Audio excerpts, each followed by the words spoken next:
All right, so Virginia Governor, Democrat by the way, by the name of Abigail Spanberger, has just vetoed legislation that would legalize the sale of recreational marijuana.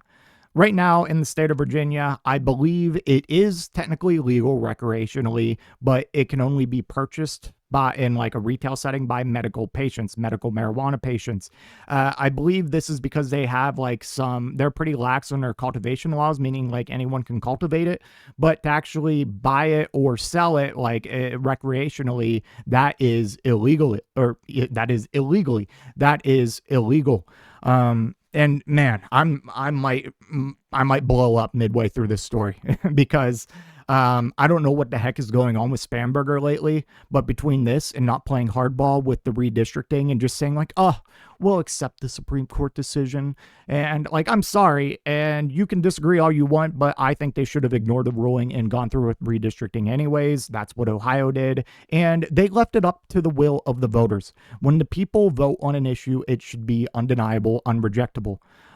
So yeah, big L and not taking that fight and just kind of rolling over and taking it.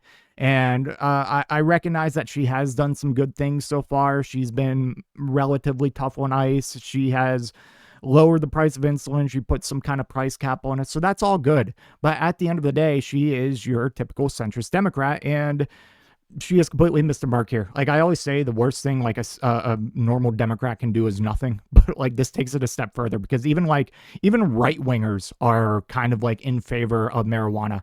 Not as much, because like a lot of the reason why a lot of states don't have legal marijuana is because it's held up by like Republican governors or Republican controlled state houses or the local Senate. But God, okay, let's get into the story. I've been avoiding it. It's so frustrating, man. Virginia Governor Spanberger vetoes proposal for legalized marijuana marketplace. Virginia Governor Abigail Spanberger has vetoed legislation that would have created a legalized marijuana marketplace, but is vowing to work with elected officials to resume work on the plan ahead of the next General Assembly session. In a statement Tuesday afternoon, Spanberger said the plan as is would have created a retail market without the timeline, structure, or resources to be successfully implemented. As Virginia pursues a legal retail market, it is critical that we incorporate lessons learned by other states and ensure that our regulatory framework is fully prepared to provide strong oversight from day one. And you should be able to see where this is going. Spanberger said that includes clear enforcement authority and sufficient resources for compliance testing and inspections, and robust tools to crack down on bad actors who continue to profit from the illicit market. Really? You want to make sure you pump just throw money into the fire trying to be tough on the illegal weed black market. Get out of here, man. And it gets worse. It gets much worse than this. Spanberger sent the plan that passed through the Virginia General Assembly this winter back to lawmakers with dozens of proposed changes, but the state officials opposed over 40 of them and sent the legislation back to her desk. And here's a amazing thing. Normally if it's a Democrat, if you have a weed bill that lands on their desk, they're probably going to sign it. Former Governor Glenn Youngkin vetoed, he is a Republican, vetoed a similar plan to create the legalized marketplace, but Democrats in Virginia anticipated Spanberger would sign it. So you are taking the same position as the former Republican governor. Jesus, just unacceptable.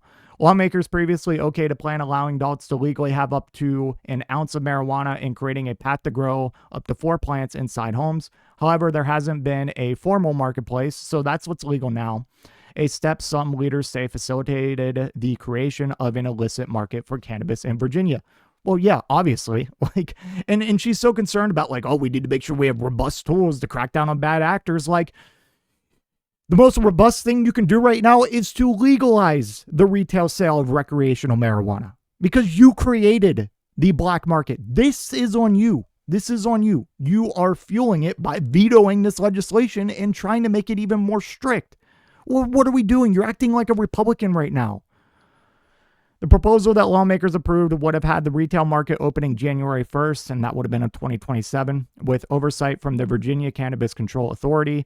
Anyone who is 21 or older would be able to buy marijuana, and 3 would be 350 retail stores statewide. So it sounds like they had a plan. It sounds like there was regulation. There's a plan. You already have a broad regulatory framework because you have, obviously, the cultivation and the sale of medical marijuana. So what do you mean you need a framework? This isn't a state that's going from no medical marijuana, no recreational marijuana to recreational marijuana being legalized overnight. Like, you guys have it. And it sounds like this bill was fine enough. Like, but Spanberger called for retail sales to begin July 1st, so she wants to make it later. She proposed a series of changes to criminal penalties tied to marijuana possession. Get this. This is where I might implode. She also proposed changing the penalty for public consumption to a Class 4 misdemeanor.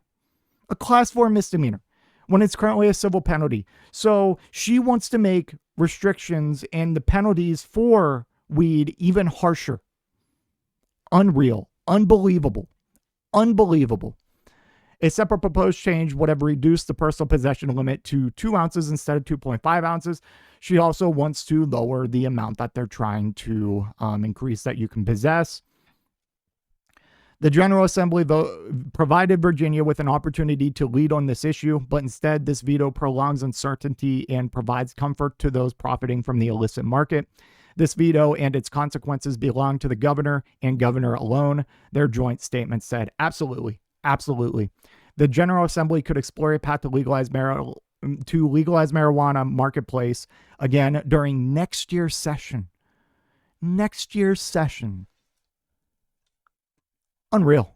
Like, Spanberger has an absolute caveman mindset on this. It's not like she's holding on to like vetoing this because she wants to make it like the restrictions less loose and make it so you can possess more of it, or the penalties be lower, because we're talking about weed, the least dangerous drug that you can put in your system.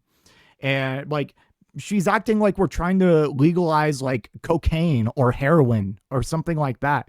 It's weed, dude. Like, seriously, like, if after reading this and the redistricting this, which that on its own, I've seen enough. You're just another ineffective Democrat, afraid of their own skin. And if it were up to me, I would launch you into orbit personally and replace you with a progressive who is capable of delivering for the people and not only standing up to Trump, but also just when they get a weed bill on their desk with all the work done and pretty reasonable, would just sign it and move on. Unbelievable. Like, in my mind, this is her just like trying to obfuscate from the fact that she is personally anti-weed. What a joke. If you made it to this point in the video, I just want to give a special thank you. If you enjoyed it, please hit that like button down below. And if you really enjoyed it, maybe consider hitting that subscribe button while you're down there. I want to hear your thoughts in the comment section. I will try to reply to any and all comments that I can. Until next time, watch that video on screen.